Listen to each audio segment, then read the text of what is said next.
Panik atak insanın içində gizlədilmiş dramın qəfil səhnəyə çıxmasıdır. İnsan qorxudan qaçdıqca onun əsiri olur. Siz onu şuurdan qovmağa çalışırsınız, o isə şuur altında yerini bərkidir. Panik atakın səbəbləri çoxdur. Bugün sizə onların birindən bastırılmış duyğulardan bəhs edəcəm. Duyğular insanın ətraf aləmlə və özü ilə bağlı verdiyi emosional reaksiyalardır və onların mənaları var. Ancaq cəmiyyət insana hələ uşaq yaşlarında bəzi duyğuların təhlükəli, ayıb, qadağan və ya qəbul edilməz olduğunu öyrədir. Zehniniz sizi duyğuların ağrısından qorumaq üçün müdafiə mexanizmləri yaradır. Uşaq vaxtı hirsləndiyinizə görə cəzalandırılmısınız və zehniniz hirsi ifadə etməyi təhlükə kimi qavrayıb.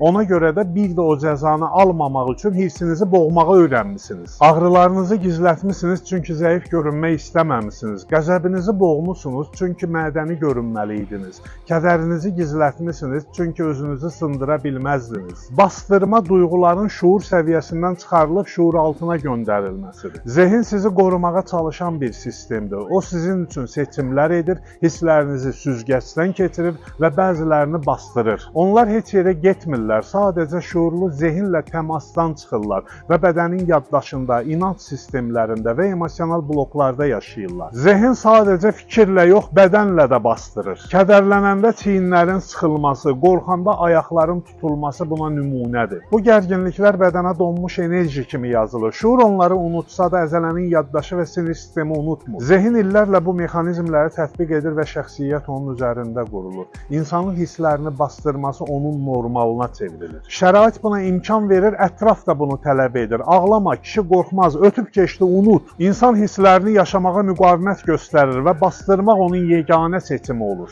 Amma unutduğumuz bir həqiqət var. Duyğu enerjidir və enerji yox olmur. O sadəcə forma dəyişdirir. Bir gün kritik bir şey baş verir. Yeni və güclü bir stres, itki və ya yorğunluq meydana çıxır və bastırılmış emosional arxiv sistemini silkələyir. Artıq bastırılmış enerjini saxlamağa güc qalmır və müdafiə mexanizmləri zəifləyir. Bədən yığılmış enerji ilə reaksiya verir, beyin təhlükə siqnalı yaradır və panik atak başlayır. Bu evin zirzəmisindəki əşyaların illər ərzində tozlanması kimidir. Gün gəlir, o qapı açılır və toz havaya qalxır. Nəfəs kəsilir, gözlər yanır, görüntü bulanıqlaşır. Duyğular da belədir. Sən onları bədənin zirzəmisinə atırsan, ifadə etmirsən, yuyub təmizləmirsən, onlar da orada yığılır və sonda panik atakla qapını sındırıb çıxır. Panik atak təhlükə var deyə bağıran, amma səsini illərlə boğduğun duyğulardır. Onlar birləşib gəldikləri üçün vulkan kimi püskürürlər. Onlar bir-birinə bənzər enerjilərlə qruplaşırlar. Qəzəb tək gəlmir, yanında utanc və qorxu da var. Kədər də tək deyil, tərk edilmə və gücsüzlük duyğuları da onunla birlikdədir. Bir gün bir hadisə bu qrupları tətikləyir və onlar birləşib bədənə hücum edirlər. İnsan duyğudan qorxduğu üçün onu gizlədir, gizlətdiyi üçün o güclənir, gücləndiyi üçün icazəsiz çıxır. Çıxanda isə insan daha çox qorxur. Yəni, sən qorxudan qaçaraq qorxunu böyüdürsən. Panik atak birdən gəlir. Yüzlərlə səbəbinin olmasına baxmayaraq səbəbsizmiş kimi hiss olunur.